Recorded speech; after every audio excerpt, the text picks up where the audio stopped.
Hello everybody, welcome to Hageman Garage and welcome to our 1988 Ford E250 Club-Wagon, a vehicle so massive that to get it into the garage we had to deflate the tires almost completely.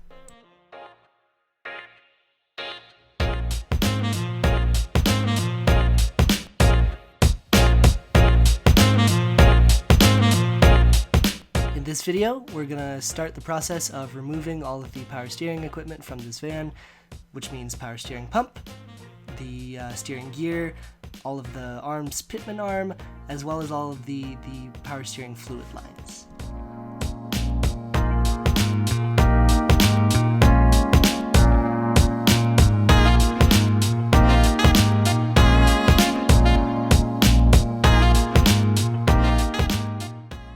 We begin by disconnecting the battery, in this case using a specialized cutoff switch, and then move on to removing the airbox, which blocks our access to the deeper parts of the engine. There are 4 hoses that connect to the airbox alone, and that's just the tip of the iceberg. This engine is jam-packed with tubes, hoses, and wires.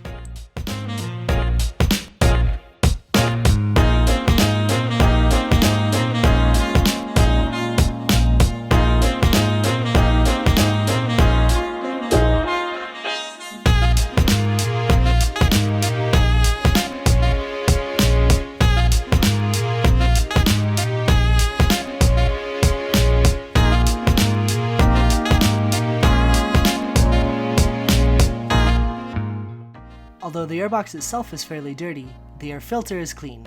No point in replacing it just yet.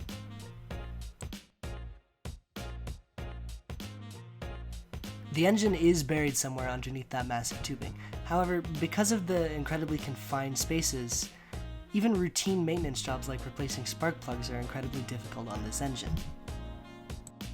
Most of the steering gear is more easily accessible from beneath the van. However, the power steering pump needs to come out the top, and we need to be able to see, so these air hoses have to go.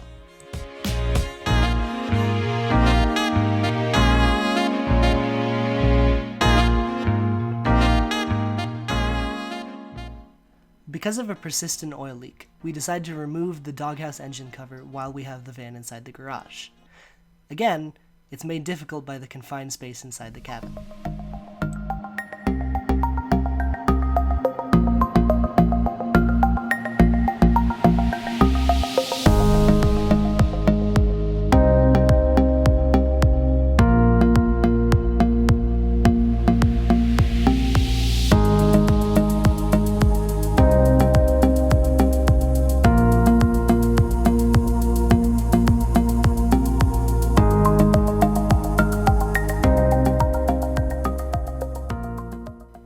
The doghouse comes off, and we find the source of our oil leak, or at least let's hope it's the only one.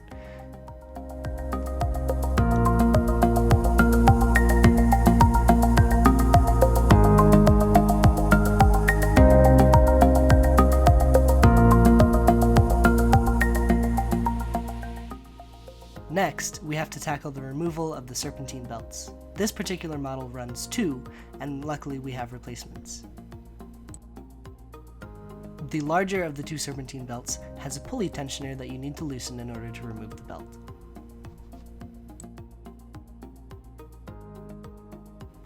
The second, smaller belt is tensioned via the alternator, which needs to be loosened from its bracket in order to remove it.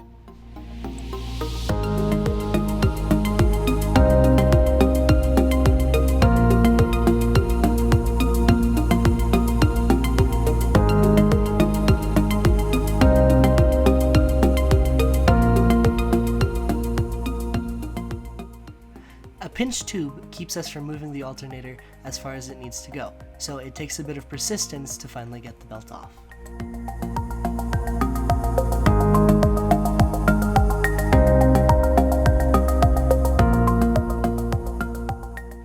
It's just as well we took the belts off because they badly need replacing. As you can see, they're cracked and ready to fall apart.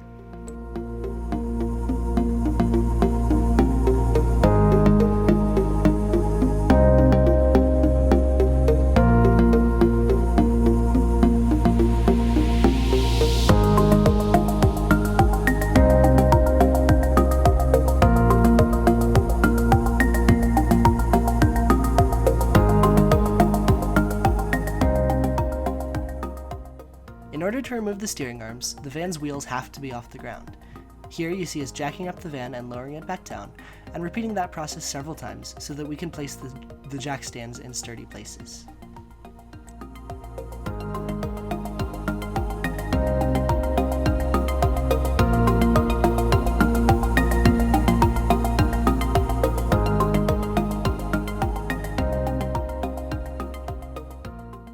Next, we siphon as much power steering fluid from the reservoir as we can.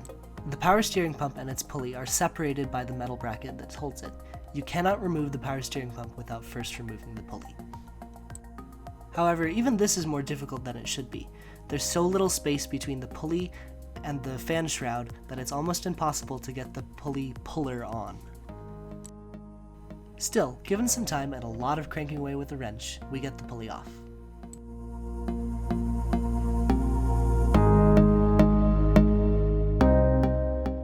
Next, the pitman arm needs to be disconnected from the main steering arm.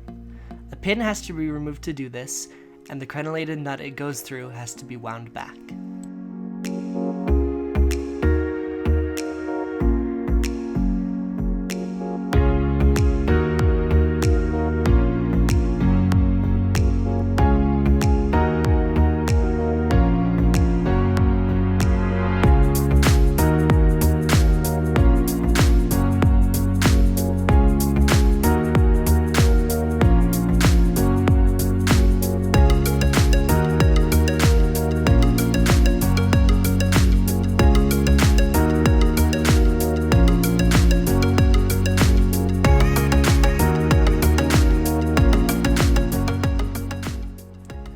In order to access the steering gearbox later on, these two pipes have to come out. They're held in, of course, by a ridiculously fine threaded bolt.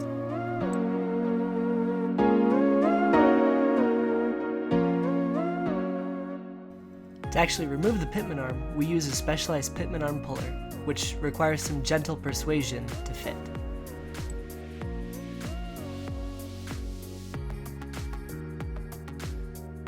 And after about 5 minutes of cranking, it's free.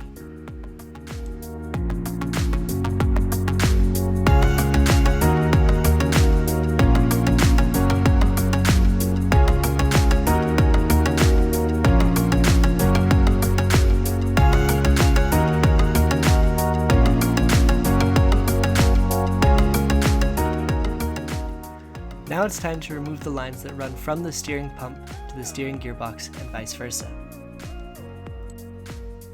Although it's easy to see where the connections are from inside the wheel well, it's impossible to get a wrench on from there. Instead, you have to reach down all the way through the engine bay and undo it from the top.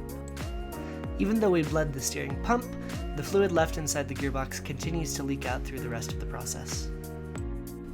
Next to come out is the rag coupling, which joins the steering gearbox to the steering column. Then, the 3 bolts that hold the steering gearbox to the frame of the van can be removed, and the gearbox itself can be dropped. It weighs in excess of 20 pounds, so it's a pain to remove from the vehicle.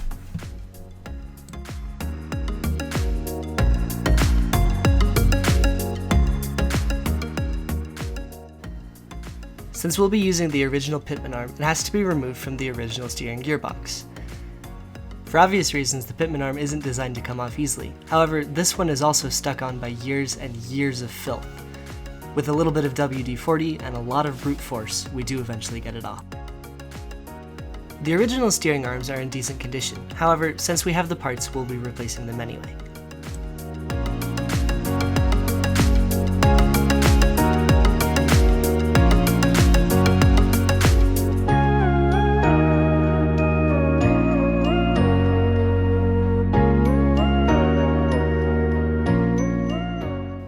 We're using a puller that isn't really designed for this joint, so to make it work, we end up having to take off the cap.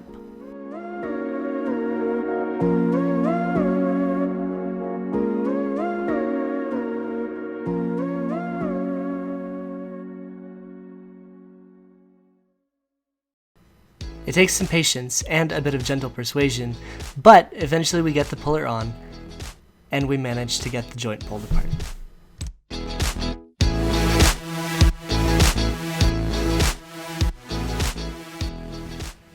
Separating the steering arm and knuckle is mostly a matter of finding the right tool and hitting it with a hammer.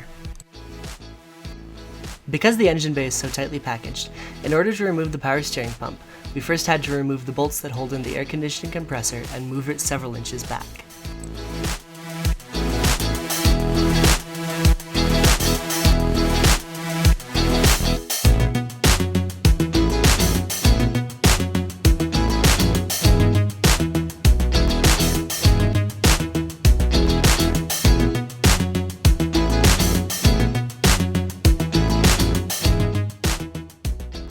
Because the space was so tight, we don't have footage of the power steering pump coming out. However, I can tell you that it's held in by 3 bolts at the front and an additional bracket at the back which also has to be removed. Once the pump was out, we discovered that the leak for which we had removed it in the first place comes from the low pressure return line. Still, since the pump is out and we have a new one, we're going to replace it anyway. Join us next time to watch everything go back into the van and watch us get it back on the road.